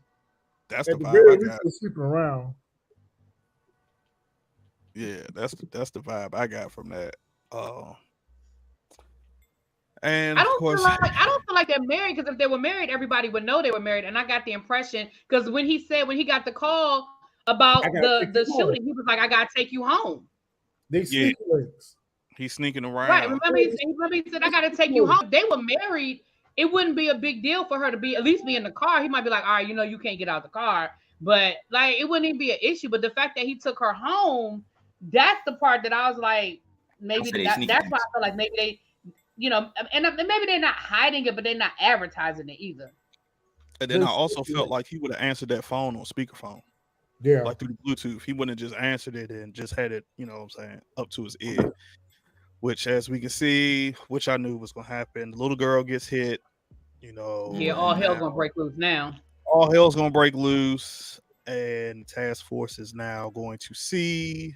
Now he said, now he got his task force. But before we end it, we're gonna get into the preview of next week's episode. Don't worry, Xavier. You're not the only one. That was the same way last. You got some balls calling another meeting with me. We got a new business venture. Help us bring down CBI and Tommy. If you take Lil K out now, you will have a mutiny on your hands. Was it Claudia that shot my friend? Tommy Egan, he's this close. He's figuring out that you pulled the trigger on Liliana. Chicago, this place much more dangerous. You fucking threatening me. So the continuity is a little bit all over the place here. All I'm going to say is I feel like how I answered it last week. I'm going to say the same thing. I feel like these are the events. What season are we on right now in book 2? Season 3, right? No. I think they just we finished to go to season 4. We're going to season 4, right? Yeah, so I feel like season 2 of Force. Yeah. I feel like season 2 force is after the events. Is after the events of season 3, book 2. And the only reason why I say that is because Kate is in Chicago. Oh yeah, that's right. We saw her in book 2 last season with boxes and everything. She was still in New York. Right, the house was packed up. Right. The house. Remember they said you gonna go somewhere. Yeah. The house is packed up. So that's how I've got the timeline figured out, that it's got to be after the events. Yeah, and that's right. And remember, when Tommy comes back, he said they think I'm dead anyway. Right. So again, after the events of book 2. Yeah, I agree. Yeah, so that's pretty much. What's predictions from that trailer that we just saw? Xavier, where are you getting that wet set? She will probably still be in wet set because remember, they don't know that her and Tommy are cool. Right. They just think that the safe house was compromised. Right. Yeah. They just know that the safe house was compromised. Right. And remember, in other words, they still think that there is a threat out there for her because they came and shot up the stash house. I mean, the safe house, and killed 2 FBI agents. Yep. So they probably still think that her life is in danger. And plus, remember, she's probably staying in Witset to hide in plain sight. Because remember, she told Tariq that she was going back to Witset because she wanted to keep her mama in Yaz in Witset. They're probably going back because she ain't finished the job and found out that what you call it? It's still alive. For real, that because she did unalive Monet, right? Yeah, she think Monet is unalive. Then so she really needs to stay away now. But Retro, what was that you said you had for us at the end? I'm just trying to figure out, how do you feel like Diamond and Tommy's relationship are going to work out? Do you think they're going to become the next Ghost and Tommy?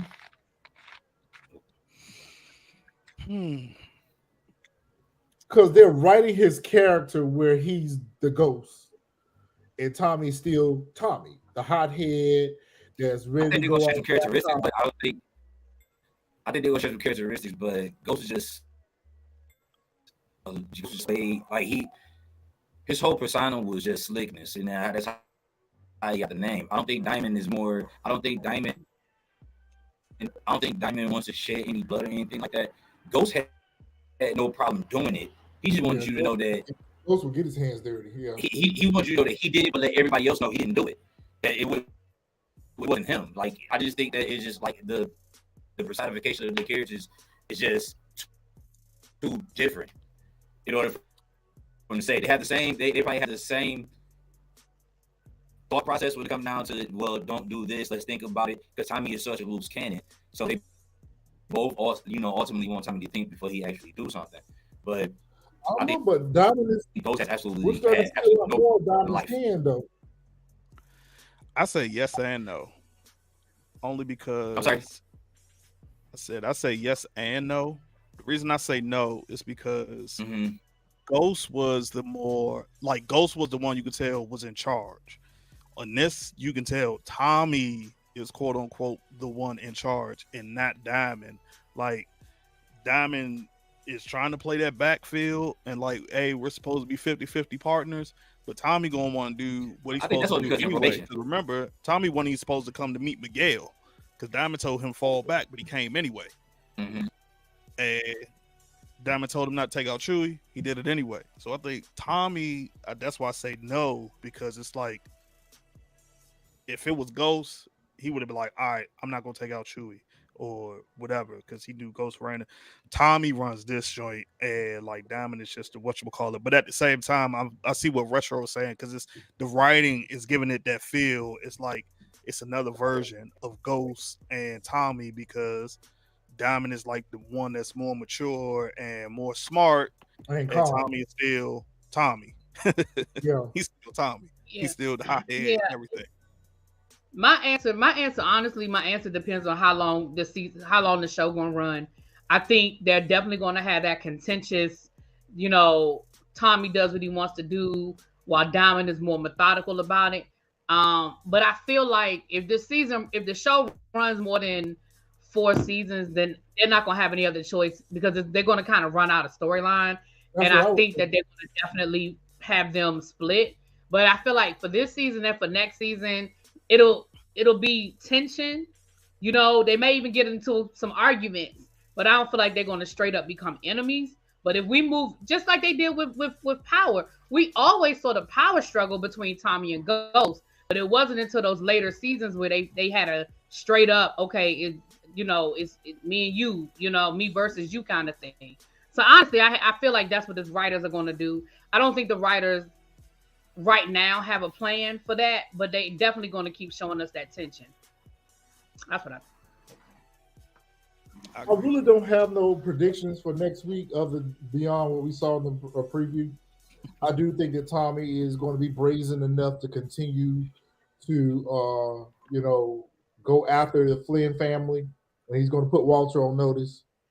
I think maybe he'll probably find out that Claudia was the one that unalived Liliana, and he's going to go probably warn Walter. I think he's still going to pull the strings a little bit more with this whole Mexican cartel and the Serbs to try to get them at each other's throats. And I think he's going to find a way to move their weight. I think it's going to Indiana, though, for real, though.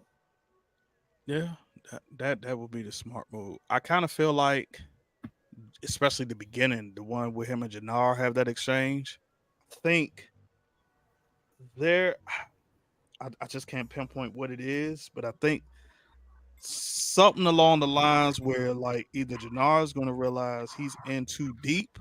Yep. Because now he got Tommy on his neck, he got Miguel, etc. Like he's either going to realize he's in too deep, or he's just going to try to come up with some type of devious plan that I don't know. Maybe that had set up Tommy's for Miguel to take him out, or the Serbs, something. I don't know. It's just like that whole exchange that they had, and especially his facial expression at the end was almost like, because we've seen it the first episode where he was sitting on the couch, he had this scared expression, and this episode after he talks to Diamond, he has this like scary expression, like I just don't know what the hell I'm doing. And then after he talks to Tommy, he has that same expression. So it could possibly, that might be the episode he gets unalived himself. Yeah. But going back to what me and Really B was, actually Really B beat. I just thought about. Go ahead, Jack. I just thought about something else. I think they're going to regurgitate. Just take it back to what Really B was saying about how some parallels to Raising Kanan and this one. We ain't seen last of Chicken win. We ain't gonna see the last of him. Do you remember the guy who was like, when Marvin, let me get this last hit then? On Raising Kanan? Oh, you talking about? I think it'll be something similar to that. Sam, maybe. I think it'll be something similar to that. I think he's gonna play a part in assisting the task force of putting something together, especially after this baby got hit. Yeah, I think Jacob Wynn is going to be around, and that's going to play. That's going. Oh yeah, Chicken Wynn definitely going to play a part. Yeah, that's what I said. I got a feeling Chicken Wynn. I think there's going to be something else. There's going to be something else that's going to be regurgitated from previous powers. He already setting it up. He's going to play his part. Yeah. Yeah, that's what I said. I think he might be the one that only unmask himself to take out the dude from Miguel crew. Could be. So I think he's going to play more of a role. I think eventually he still was the same face as that one that helped out. That was with Marvin. Eventually. But I definitely think that time to find out. Who cut Liliana's water? Who cut Liliana's water off, and we'll see where it goes from there. Going back to the task force, I think that once that task force is requested, I think then Blanca is going to show up. Jenny probably going to show up. and Junior going to show up. I think the whole crew could from New York. Because remember, their task force got shut down. Remember, what's his name? Medina shut their task force down when they couldn't convict. When Warren blew up they spot up on the stand. So they ain't got no task force now. They ain't got no case right now. So for that reason, I feel like they're gonna come to Chicago and try to make a case there because they couldn't make one back in New York. So now they got a second chance or a third chance to come get Tommy now. That's why I feel like all of them gonna show up. Junior, Jenny, Blanca, all of them. They come through. I was just about to say, I was about to say, if nobody, at least Jenny might be the one that's gonna pop up like, hey, I've been trying to catch him since New York. But didn't she show up last season, right? She showed up last season at the end of the season. I thought she did too. Yeah, she showed up. Jenny or Blanca? Jenny. She was meeting with somebody last season. I thought it was. Where DeMarcus at? DeMarcus still in here? I thought, DeMarcus be on. I don't even have to go do no research. Blanca that showed up at the end of last season. I just called for DeMarcus. Well, where DeMarcus at? I'm pretty sure last season, at the end of last season, Jenny showed up. Jenny Sullivan showed up. She did. That's why. No, was it Jenny Sullivan or was it Blanca? I thought it was Blanca that showed up. Blanca showed up in Blanca showed up in book 2 at the end of season 2 of book 2 when Mecca got unalive. That's when Blanca showed up. Okay, I remember that. And season 1, it was Sullivan. You're right. Xavier said Blanca showed up. It was Jenny. I thought it was Jenny. Blanca too. Jenny showed up. Blanca definitely showed up in book 2 after Mecca got unalive. Yeah, I'm gonna go back and watch it. Yeah, after this, I'm watch it too. I'll have to go back and watch. Blanca showed up in Force and she was hiding a picture of Tommy.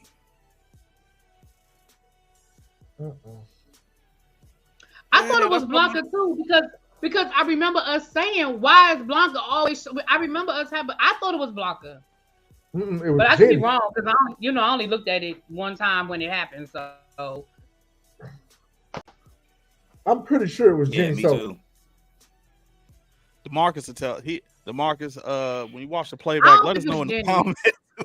I mean, although we probably gonna watch it anyway, but I don't know why I feel like it was Blanca. It was Jenny Sullivan. But Retro said it was Jenny Sullivan. Hold on, it might have been Jenny Sullivan, but I'm gonna take his word because the last time I didn't listen to Retro. I ain't always right now. When I'm 100% sure, She returned Power Book 4 Force as a minor antagonist in season 1. So it was Blanca.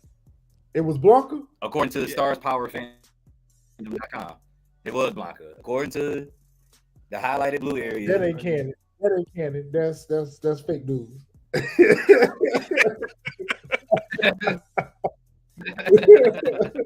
I was like, bro, I knew I wasn't going crazy. I was like, yo, it was Blanca because I remember they being in an office, like I don't know if it was an FBI office, whatever it was, and she showed up, and like really B said, I just felt like I remember us having an argument, like why she keep popping up. Well, then that don't make no sense at all. Then that definitely back to the whole. If that's the case, that don't make no sense at all. That don't make no sense at all. Because when Chicago called back to New York and said they had a suspect, Tommy Egan, then Blanca should have been on her way. If she was already there, suspecting that he was there. That's why I didn't understand why Blanca wasn't there. That definitely doesn't make any sense. I agree. I don't know. I'm finna see. I agree. We gonna figure. You know he's not gonna believe it till he look at it for himself. I'm doing it right now. I'm going to say, shoot. I'm going to look at it. I'm sure. I'm doing it right now on my phone. I'm looking at it right now. I'm about to look at it myself. And Because I thought it was Jenny Sullivan, because I thought we said, why she got to show up of all places, people. But I feel like it was okay. Watch it while I'm working out. Retro about to come. Y'all right. It was Blanca. It was Blanca. I thought so because I was say like, that one more time. Say it again. Say what? We were right. Y'all all right. Y'all all right. It was Blanca and Medina. Yeah, I do. That's the part I remember. That's why I was like, I remember they was in the office somewhere, and I was trying to figure out. Yep, that's what it was. So I'm with Retro now. Now I'm super confused because I'm with all of y'all. I'm triple confused because it doesn't make sense. Yeah, Xavier, I'm with you now with the timeline because something not adding up. Because if you thought he was dead, why in the world would you come to Chicago? Unless she always didn't suspect that he was. See, now I'm gonna have to go back and watch book 2 and see, do they even bring up Tommy's name last season? They did, but they brought him up as presumed dead. He's presumed unalive in New York. He even said it himself. He's presumed unalive, so I don't understand why she would be there investigating him if he's presumed unalive, unless she just never believed it. Yeah, that's what I was thinking. That's what I was going to say. I was going to go back and watch to see if she ever said at any point, like, yeah, nah, I don't believe he's unalive. You know, her antennas might have been up all along, but it still don't. Yeah, the writing is not fluid. Yeah, it don't make sense, but y'all, that, like you see, we've come to the end. Y'all, please make sure to like, subscribe, and follow. We appreciate all the love we had in the chat this evening for the show. We'll be back next week for episode 3. If y'all come up with any more new theories or anything after this, drop them in the comments below and we'll get back to you. We out.